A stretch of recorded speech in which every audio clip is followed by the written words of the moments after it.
serangan dan gimmick Gibran berhasil membuat para buzzer dan pendukung paslon lain emosi dan meradang.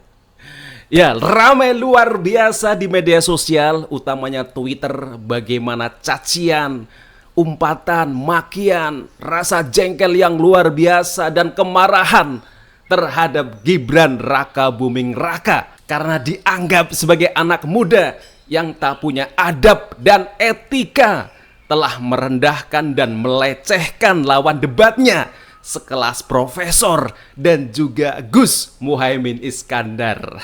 Ya, saya yakin ke depan pasca debat Cawapres yang keempat akan banyak konten-konten, narasi-narasi yang digaungkan oleh para buzzer-buzzer pendukung dari 01 maupun 03 kompak menyuarakan bahwa Gibran sebagai cawapres yang tak layak untuk dipilih karena nggak punya adab dan etika. Anak yang songong, nggak punya otak, nggak punya kapasitas, hanya bisa plonga-plongo.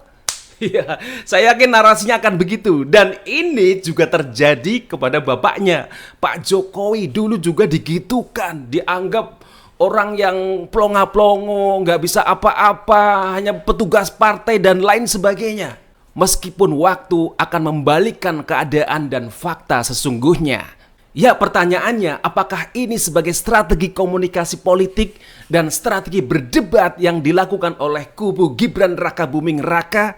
Ya, menurut saya ini sebagai sebuah strategi komunikasi politik dalam berdebat. Apalagi Gibran saat ini juga banyak bergaul dan berteman dengan para komika-komika.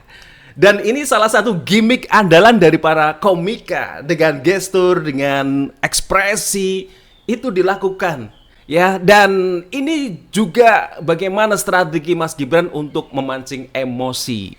Kalau terdahulu bagaimana kubu Anies dan juga Ganjar Pranowo menyerang Pak Prabowo, mencoba memancing emosi dari Pak Prabowo, dan itu berhasil mulai dari awal hingga akhir. Anies dan juga Ganjar memberikan skor atau nilai yang begitu rendah kepada Pak Prabowo dan itu menjatuhkan secara personal. Nah, sikap netizen sedikit berbeda dalam hal ini, terutama masyarakat atau publik Indonesia. Jika yang terdahulu ketika Anies dan juga Ganjar menyerang Pak Prabowo, netizen atau publik di Indonesia bukan marah, mengumpat atau menyerang kepada Ganjar dan juga Anies. Tidak, mereka justru merasa iba dan kasihan, ada gerakan empati secara nasional kepada Pak Prabowo. Tetapi kalau ini sedikit berbeda, karena sebenarnya ketika Mas Gibran menyerang Pak Mahfud dan juga Gus Muhaimin,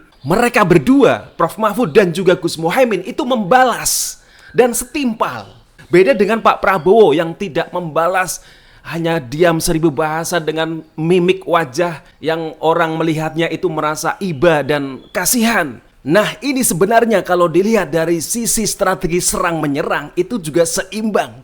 Nah, sekarang pertanyaannya juga, apakah dengan hasil debat Cawapres semalam akan mempengaruhi pilihan dari netizen atau masyarakat atau pemilih di Indonesia? Saya kira tak akan banyak mengubah apa-apa.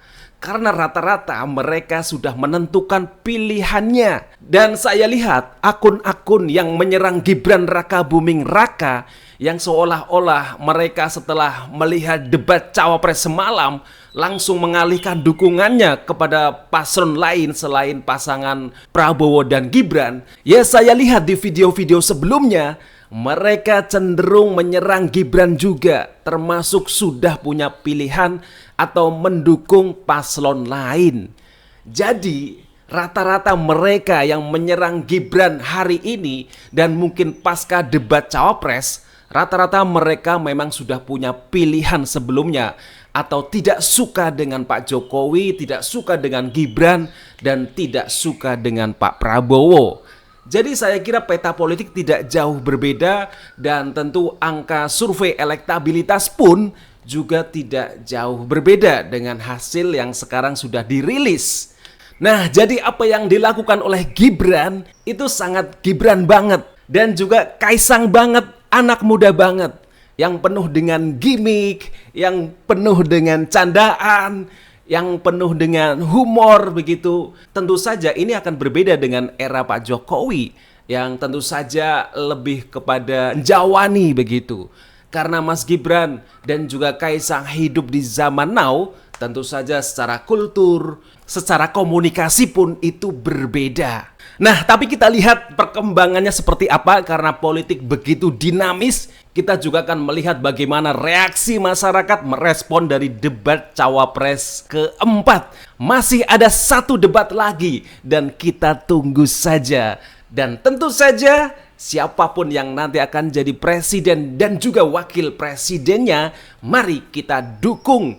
Dan sekali lagi, mari kita hadapi Pilpres 2024 ini dengan rasa riang gembira dan tetap menjaga kerukunan dan persatuan. Itu lebih baik dan lebih utama. Sekian dulu, ini hanya analisis dan opini pribadi. Sekian dan sampai jumpa.